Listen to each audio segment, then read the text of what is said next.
খানদানি কিন্তু মোনাজাতের সময় মুখে লেগে যাবে। এই জন্য তাবারক আমাদের মোটামুটি রেডি হয়ে যাচ্ছে, আর কিছুক্ষণের ভিতরে আপনাদের কাছে পৌঁছাবে। তবে যদি 2 ঘন্টায় ছেড়ে দিতাম, আল্লাহই ভালো জানে। শাহ আলম যেহেতু মাদ্রাসায় পড়া ছাত্র, আর ও যেভাবে আমি ওঠার আগে স্টেজে বসে ভাষণ দিতে মনে হচ্ছে ও জলসা করতে পারে। হ্যাঁ, কথা বলার স্পিরিট আছে, ভালো বুঝে ফেলাইছি। এখন যাক, আমি মাইক আপাতত শাহ আলমের কাছে দিচ্ছি না, আমি আপনাদের কাছে আছি। আমি বলছি, আবারও অনুরোধ করছি, আপনারা আমার এই কথাটা শুনুন, কাজে লাগবে। তাবারক নিয়ে এই রাস্তার উপরে আনবেন, আনার পরে ও পাশে যারা আছে সামনের দিক থেকে মানুষ দেখতে দেখতে পেছন দিকে যাবেন। পেছন দিক থেকে দেবেন না, পেছন দিক থেকে দিলে মানুষ চিনা যায় না। সামনের দিক থেকে দিতে দিতে পেছন দিকে যাবেন। একটা লোকও দেখবেন নড়বে না, তাবারক নিয়ে বসে থাকবে, আর আমি আমার বয়ানকে সামনের দিকে এগিয়ে নিয়ে যাচ্ছি ইনশাআল্লাহ। একটু জোরে বলেন আল্লাহু আকবার। আবারও বলছি, রাস্তাঘাটে দোকানপাটে যারা ঘোরাফেরা করছেন তাড়াতাড়ি চলে আসেন, তাবারক প্যান্ডেলে দেওয়া হবে, রাস্তায় তাবারক দেওয়া হবে না। 5 মিনিটের মধ্যে আসেন, তা না হলে আমরা কিন্তু কষ্ট পাবো।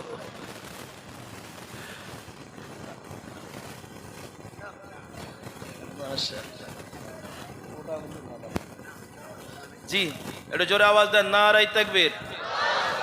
এই বেটা, তুই প্যান্ট ওই ওরকম করি রাস্তার উপরে দাঁড়ায়, ওই ছোট পাঞ্জাবি দড়ি মারছে আড়ালে। বলছে বেটা চশমা খুলিছে তাই কি, চকির এখনো সোজা পাওয়ার ঠিক আছে। নিচে এসে বসো, এই লাল জামা নিচে এসো, বসো। ভাই, রাস্তার উপরে যারা আছেন একটু দয়া করে বসেন, একদম শেষ সময় আপনাদের কাছে দুহাত ধরে অনুরোধ, একটু ভিতরে এসে আরাম করে বসেন, আরামসে বসেন। এর ভিতরেও জায়গা আছে, তোমরা দাঁড়িয়ে আছো কেন? আবার ওইদিকে যাচ্ছে, ঢোকো ভিতরে ঢোকো, ওখানে বসা যাবে না, পা ব্যথা হবে। এই আমাদের এই সিঁড়ির গোড়ার 2টো বাচ্চা, তোমরা এদিকে যাও, ওই ভিতরে ঢোকো। ও দেখো ওই পাশে কতটা জায়গা খালি। ও আমাদের এই প্যান্ডেলের কাছে 2টো চায়ের দোকান আছে,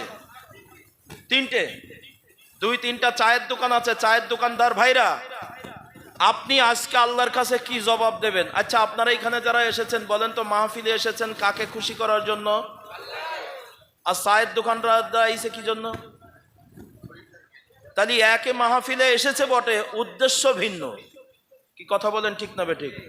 রাস্তায় যাওয়ার সময় যদি জিজ্ঞাসা করা হয়, দোকানদার ভাই আপনি কোথায় গেছিলেন? মাহফিলে গেছিলাম, চন্দ্রহাটি শেখ পাড়ায়। কি জন্য? চা বেচতে। মাহফিলে এসেছে কি জন্য? চা বিক্রি করতে। আপনাকে যখন জিজ্ঞাসা করবে আপনি কোথায় গেছিলেন? চন্দ্রহাটি শেখ পাড়ার মাহফিলে গেছিলাম। কেন গেছিলেন? ওয়াজ শুনতে, আল্লাহর সন্তুষ্টির জন্য। সুবহানাল্লাহ বলবেন না? তাহলে আপনার আশার সফলতা আছে, চায়ের দোকানদারের আশার আখেরাতের কোনো সফলতা। আমি চায়ের দোকানদার ভাইদের কাছে অনুরোধ করছি, তাড়াতাড়ি আগুন নিভিয়ে দিয়ে এখনো এই মজলিসের বরকত নেওয়ার জন্য ভিতরে এসে বসেন। আপনারও তাবারক আছে, তবে কোনো দোকানে তাবারক যাবে না আজকে। কথাবার্তা একদম সোজাসুজি, কি ঠিক তো? মাশাআল্লাহ, আমি আছি। জি আলহামদুলিল্লাহ। এই তাড়াতাড়ি ঢোকো দোস্ত, তাড়াতাড়ি ঢোকো। জি আলহামদুলিল্লাহ। আল্লাহু আকবার। জোরে আওয়াজ দেন। মা বাবার খেদমত করা কার হুকুম? নামাজ পড়তে হবে কার হুকুম? রোজা রাখতে হবে কার হুকুম? আল্লাহর হুকুম। এখন আসেন, মা বাবার খেদমত করতে হবে কেন? মায়ের পেটে আমরা ছিলাম, মা অনেক কষ্ট করেছে, বাবার শরীর থেকে আসা অংশ থেকে আমাদের জীবন তৈরি হয়েছে। তাই আল্লাহ বলছেন এই মা বাবার খেদমত তোমাকে করতেই হবে। কথা বলেন, ঠিক না বেঠিক? তাহলে কেন করতে হবে এটা এতক্ষণ বলেছি, এখন বলছি কিভাবে করতে হবে। বলবো, শোনেন। আপনার বাড়িতে অনেক মানুষ, আপনার বাড়িতে আপনার মা বাবা আছে, আপনার বাড়িতে আপনার ভাই বোন আছে, আপনার বাড়িতে আপনার সন্তান আছে। শুনুন, আপনার মা বাবার হক আর স্ত্রীর হক একরকম নয়, মা বাবার হক আর সন্তানের হক একরকম নয়। এই ছেলেরা, এখন লাথি মারছে,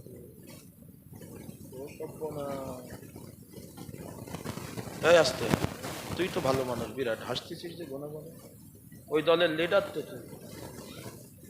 এদিক তাকান।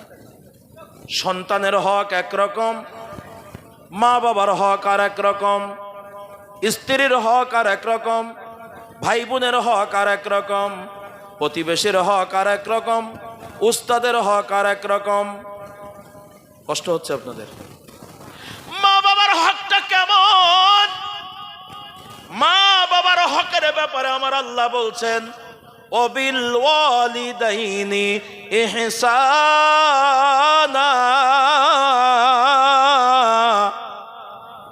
সন্তান রে তোমরা মা বাবার হক আদায় করো, মা বাবার খেদমত করো। কথাটা আসলে পরিপূর্ণ ঠিক নয়। ইহসান করো, ইহসান মানে খেদমত নয়। আমার ডাইনে বামে আলেম ওলামা আছেন, আমি কাউকে চিনি না, কার ভিতরে কত এলেম আছে আমি জানি না, তবে আমার কেন যেন মনে হয় এখানে অনেক আলেম ওলামা আছেন যাদের ছাত্র হওয়ার যোগ্যতা আমার এখনো হয়নি।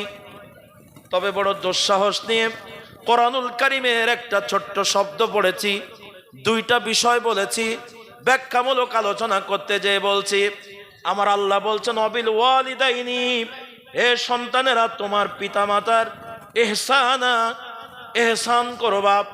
ইহসান মানে খেদমত নয়, ইহসান মানে হলো অনুগ্রহ করা, ইহসান মানে হলো দয়া করা, ইহসান মানে হলো দয়া পরবশ হওয়া।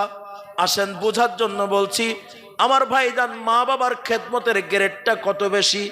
এটা কোরআনের ভাষায় শব্দটা হলো ইহসান। এই ইহসানের আরবি শব্দের এক গ্রেড নিচে একটা শব্দ আছে, যে শব্দটার নাম হলো ইনসাফ। একটু জোরে বলেন কি? ইনসাফ।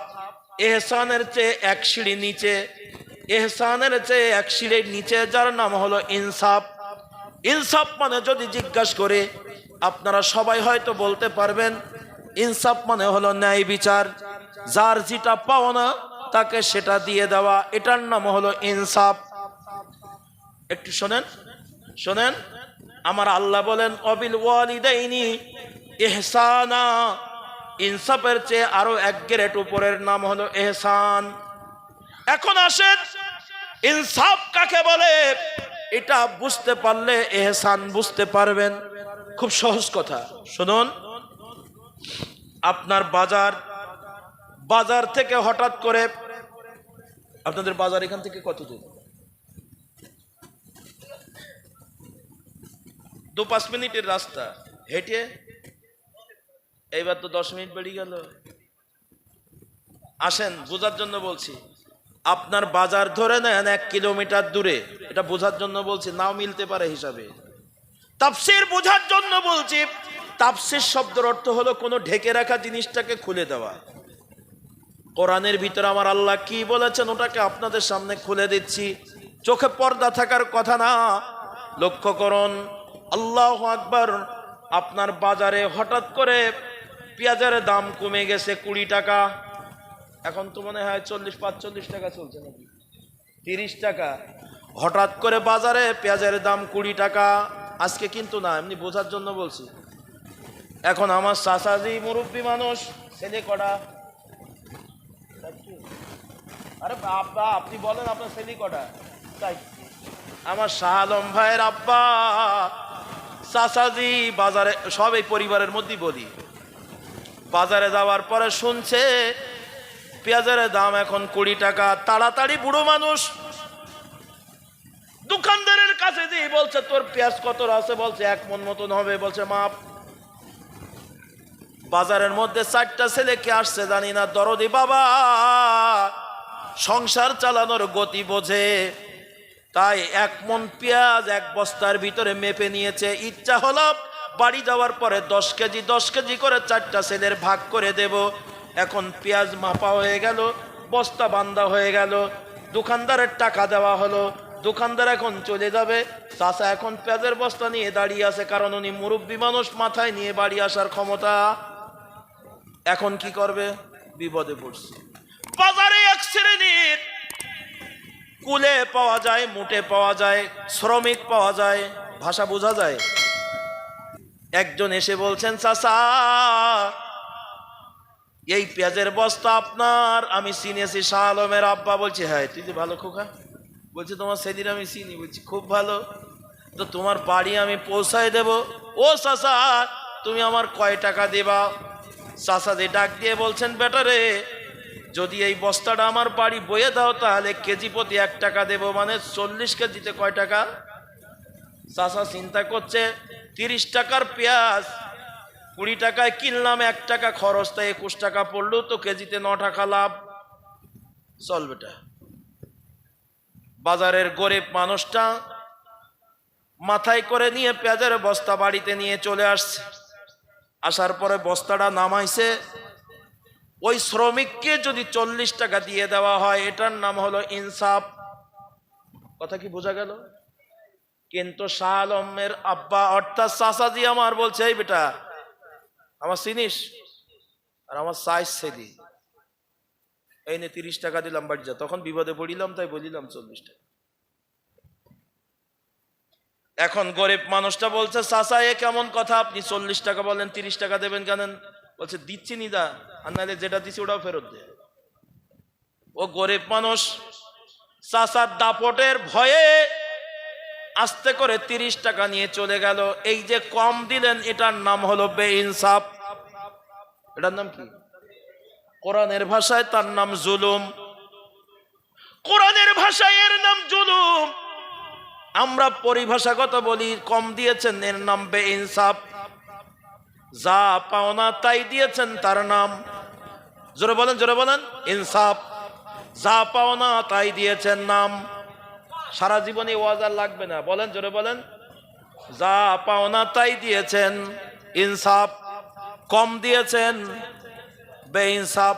কিন্তু যুবক ছেলেটা পেঁয়াজের বস্তা বাড়িতে নামানোর পরে তাকিয়ে দেখলেন ছেলেটার গা দিয়ে ঘাম ঝরেছে। আমি বুড়া মানুষ আনি নাই, কষ্ট হবে তাই তো, ছেলেটার তো কষ্ট হলো, গায়ের ঘাম ঝরলো।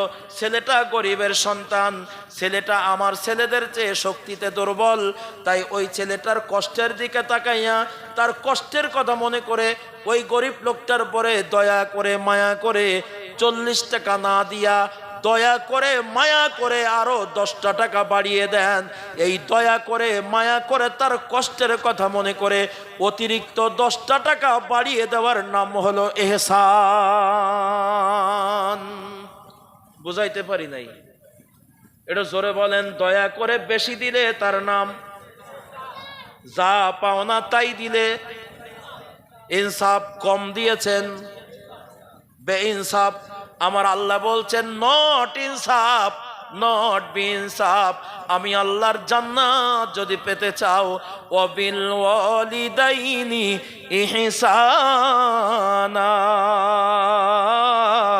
সন্তানরা, তুমি তোমার মা বাবার সাথে দুনিয়ার সব মানুষের চেয়ে অতিরিক্ত দয়া করবা, মায়া করবা। কারণ তোমার মার বাবা এই দুনিয়ায় আনতে তোমারে কষ্ট করেছে। শুধু তাই না, দুনিয়ায় আসার পরে একটু তাকিয়ে দেখো, গভীর রাত্রিতে তোমার ভাষা ছিল কান্না। ক্ষুধা লাগলেও তুমি যখন কেঁদেছো, ব্যথা লাগলেও যখন তুমি কেঁদেছো, তোমার মা তোমাকে দয়া করে বুকের পরে রেখেছে। শীতের কনকনে ঠান্ডায় পেশাব করে দিয়েছো, মা একটা বার রাগ করে খাট থেকে চেলে ফেলে দেয় নাই। তোমার মা তোমার জন্য কত দরদ করে, তোমার বাবা তোমার জন্য দরদ করে, রাতের পর রাত জেগে তোমাকে বড় করেছে। বাবার ঘাম, মাথার ঘাম পায়ে ফেলে পরিশ্রম করে তোমাকে লেখাপড়ার জন্য খরচ করেছে। তোমার মতন বেঈমান সন্তানকে এই মানুষের মতো মানুষ বানানোর জন্য, তোমার কিছু সম্পদ বাড়িয়ে দেওয়ার জন্য তোমার বাবা কত মানুষের কাছে মার খেয়েছে, ধাক্কা খেয়েছে। কলি আল্লাহু আকবার। ব্যবসার ক্ষেত্রে কত মানুষের সাথে দ্বন্দ্ব হয়, হঠাৎ করে একজন আরেকজনের উপরে মারপিট করে। ও কলিজার টুকরা সন্তান রে, তোমার বাবা তোমার লেখাপড়া করাবে, তোমার জন্য সম্পদ বাড়াবে। একটা মানুষ নিজের জন্য, নিজের পেটের জন্য এমন কিছু করা লাগে না। পরিবারের সদস্যদের জন্য, বিশেষ করে সন্তানের জন্য বাবা পাগল পারা হয়ে যায়। তাই দুটো পয়সা পাওয়ার জন্য, আল্লাহু আকবার, ওই মার্কেটের মধ্যে কত মানুষের গলা ধাক্কা খেয়েছে তুমি দেখো দেই। তোমার বাবা কত কষ্ট করে ভ্যান চালিয়েছে তুমি দেখো দেই। তোমার বাবা তোমার জন্য মাথার ঘাম পায়ে ফেলেছে। হোটেলের মধ্যে যে দোকানদারকে ডাক দিয়ে বলে, হোটেলের মালিক একটু ডাল দাও, একটু ডাল দিয়ে একটু সবজি দিয়ে খেয়ে নেব, গোস্ত খাইতে পারতো। বলে না, আমার ছেলের ফর্ম ফিলাপের টাকা দেওয়া লাগবে, ঈদের সময় তোমার বাবা কাপড় কেনে নাই, তোমার জন্য নতুন কাপড় দিয়েছে। ও সন্তান রে, তোমার বাবা তোমার জন্য এই দরদ করার কারণে, তোমার মা তোমার জন্য দয়া করার কারণে ওদের কষ্টের দিকে তাকাইয়া অবিল ওয়ালিদাইনি ইহসানা, সন্তান রে তুমি তোমার মা বাবার পরে দয়া করো, মায়া করো, ইহসান করো। সম্মানিত হাজিরিন, এখনো আপনারা ইহসান বোঝেন নাই। মা বাবার ঘাড়ে পেঁয়াজের বস্তা চাপিয়ে দিয়ে এহসান, টাকা বেশি দিয়ে, এটা নয়। শুনুন, মা বাবার এহসানটা কেমন। শীতের কনকনে ঠান্ডা, কথা বোঝা যায়। প্রচন্ড শীত যখন পড়ে, একটা বার আপনি কম্পেয়ার করেন, তুলনা করেন, আপনার স্ত্রী বাচ্চাকে নিয়ে কোন ঘরে থাকেন, সেই ঘরের ভিতরে দরজা জানলা লাগিয়ে দিলে ঠান্ডা বাতাস ঢোকে না। আর তোমার বৃদ্ধ পিতা, তোমার বৃদ্ধা মা যেই ঘরে থাকে, ওই ঘরে তো ঠান্ডা বাতাস বন্ধ হয় না। সন্তান রে, তুমি তোমার স্ত্রী আর সন্তান নিয়ে যেই খাটের পরে ঘুমাও, ওই খাটটার দাম সেগুন কাঠের, নিম কাঠের দামি খাট, ওই খাটটার দাম সে বাজারে 35, 40, 50 হাজার টাকা। আর তোমার বাবা আর মাকে এমন একটা ঘুমের জায়গা করে দিয়েছ বাড়ি সাধারণ একটা চৌকি, ওখানে আর দামি খাট তাদের জোটে নাই। সন্তান ফিরে আসো, তোমার স্ত্রী তোমার বাচ্চাকে নিয়ে তুমি যেই ঘরে ঘুমাও, শীতের কনকনে ঠান্ডার ভিতরে তোমার স্ত্রী পরিবার পরিজনের জন্য, সন্তানের জন্য তুমি 5,000 টাকার একটা দামি কম্বল দিয়েছো, ডবল পাটের কম্বল দিয়েছো, কমফোর্ট দিয়েছো, তোমার সন্তানের যেন শীত না লাগে। তোমার স্ত্রীর গায়ে দামি কম্বল দিয়েছো, একটু কম্পেয়ার করো। আর তোমার মার বাবা যেই ঘরের ভিতরে আছে, ওই ঘরে দামি কম্বল নাই, বরং বাড়ির পুরাতন লেপ কাঁথা। কষ্ট হচ্ছে আপনাদের, বুঝতে পেরেছি। একটু তাকান, মা বাবার হক কেমন জিনিস, এটাকে বোঝার জন্য 1 মিনিট একটু তাকান। আপনার স্ত্রী আর সন্তানের চেয়ে আপনার মা বাবার ঘর যদি দুর্বল হয়, এটার নাম হলো বেইনসাফ। বোঝা যায়, কথা বোঝা যায়? শোনেন, আপনার খাটে, স্ত্রীর খাটের চেয়ে, সন্তানের খাটের চেয়ে মা বাবার খাট যদি দুর্বল হয়, এটার নাম হলো বেইনসাফ। আপনার স্ত্রীর ঘর বাড়ির চেয়ে মা বাবার ঘর বাড়ি যদি দুর্বল হয়, এটার নাম বেইনসাফ। আসেন, বলবেন হুজুর না, একই বিল্ডিং এর ভিতরে আমার বাবা মার ঘর যেমন, আমার স্ত্রী সন্তান নিয়ে থাকে ঘরটা তেমন। হুজুর, একই রকমের খাট বানিয়েছি, দুটো সেগুন কাঠের খাট, আব্বা মাকে দিয়েছি যা, সন্তানের জন্য দিয়েছি তা। হুজুর, একই সাথে দুটো কম্বল কিনে নিয়ে এসেছিলাম। হুজুর, তুমি দামি কম্বল সমান সমান 3,000 টাকা, 3,000 টাকার দুটো কম্বল নিয়ে একটা মা বাবাকে দিয়েছি, একটা স্ত্রী সন্তানকে দিয়েছি। যদি সমান সমান হয়, এটার নাম হলো সফান সফা। শরিয়াতের পরিভাষায়, মানদণ্ডে তার নাম হলো ইনসাফ। নাম কি? অর্থাৎ স্ত্রীর সাথেও যেমন, সন্তানের সাথে যেমন, মা বাবার সাথেও তেমন করেছেন, এটার নাম হলো ইনসাফ। সবার সাথে সমান করেছেন। আমার আল্লাহ বলেন না, সন্তান যদি জান্নাত পেতে চাও, ওয়াবিল ওয়ালিদাইনি ইহসানা, সন্তান রে, তোমার মা বাবার চেয়ে, সন্তানের চেয়ে, স্ত্রীর চেয়ে বেশি করতে হবে তোমার মা বাবার জন্য। তাহলে করবেন কেমন করে? মেসেজ শোনেন, আপনার স্ত্রীর জন্য, সন্তানের জন্য যেমন খাট, আপনার মা বাবার খাটটা তার চেয়ে বেশি ভালো হতে হবে। কষ্ট হয়? কম্বল মা বাবারটা বেশি ভালো হতে হবে। সন্তানের জন্য, স্ত্রীর জন্য যেমন ঘর, তার চেয়ে মা বাবার ঘরটা বেশি ভালো হতে হবে। শুনুন, যখনই দেখবেন আপনার মা বাবার ঘরটা স্ত্রী সন্তানের চেয়ে ভালো, মা বাবার শীতের কাপড়টা স্ত্রী সন্তানের চেয়ে ভালো, মা বাবার কম্বলটা স্ত্রী সন্তানের চেয়ে ভালো, তখনই মনে করবেন আপনি সবার চেয়ে মা বাবার জন্য বেশি করেছেন। এটার নাম সবার পরিবারের ভিতর থেকে মা বাবার পরে দয়া করা, ইহসান করা। জোরে বলুন না আল্লাহু আকবার। এখন আসেন, আজকের মাহফিলে আপনারা যারা আছেন বলবেন, হুজুর আমি গরিব, মা বাবার জন্য স্পেশাল করে বাড়ি বানাইতে পারবো না। হুজুর আমি দয়া করে বলেন, গরিব মানুষ, মা বাবার জন্য আলাদা একটা খাট বানিয়ে দিতে আর পারবো না। হুজুর আমি দামি কম্বল কমফর্ট মা বাবার জন্য দিতে পারবো না। আমি কি মা বাবার হক আদায় করতে পারবো না? হ্যাঁ পারবেন। আমার আল্লাহ বলেন, সন্তান রে তুমি মা বাবার পরে এহসান করবা, পরিবারের সবার চেয়ে মা বাবার জন্য বেশি করবা। তাহলে করবেন কেমন করে?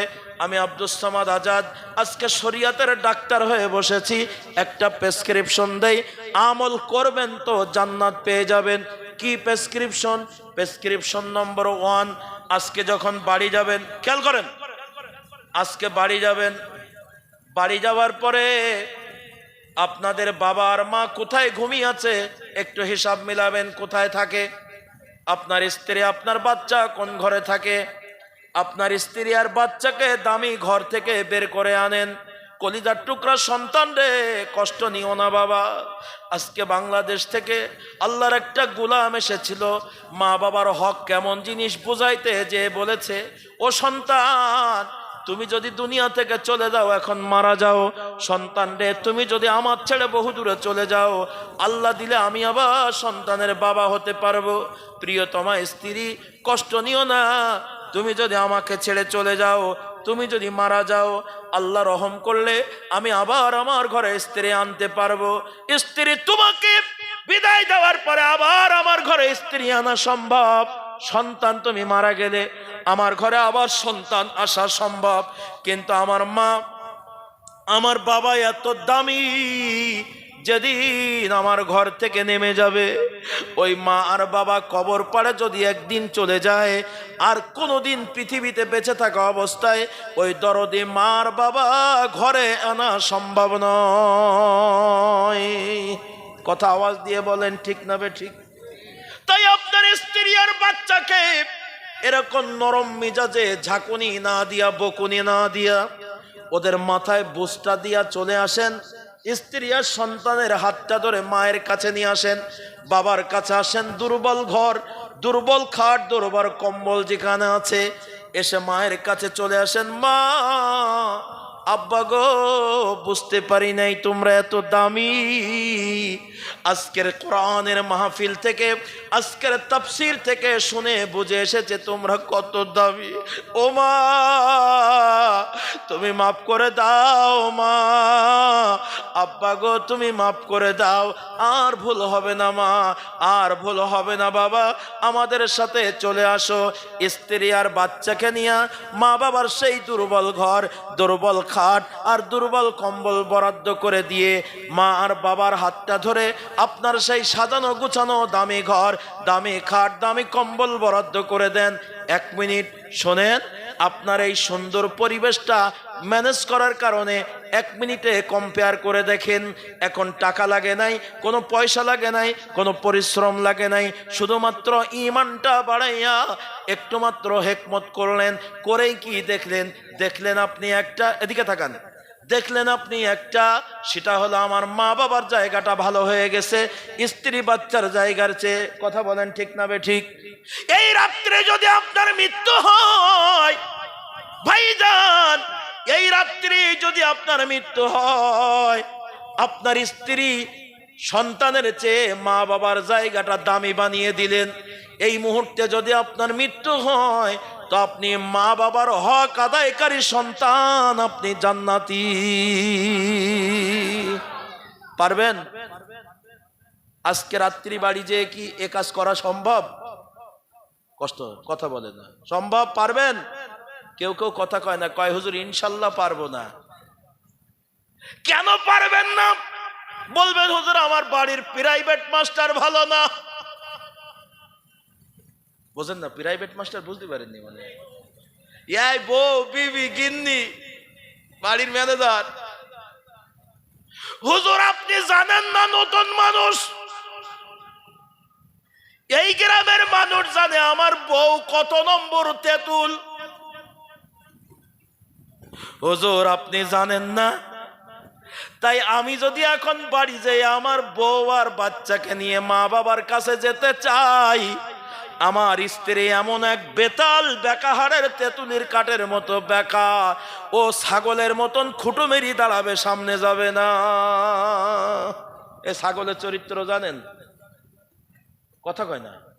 কোন ধাড়ি ছাগল, কোন ছাগল খাসি হলে হোক, তোদের ছাগল যদি মনে করে আপনার সাথে যাবে না, তো পেছনের পা দুটো ফেলি দেবে, দিয়ে সামনের পা খাড়া করি দিয়ে এরকম ভ্যা করে ডাকবে। আপনি যত বড় বেটা লোক হন না কেন, ওই ছাগল আর নিতে পারবেন না।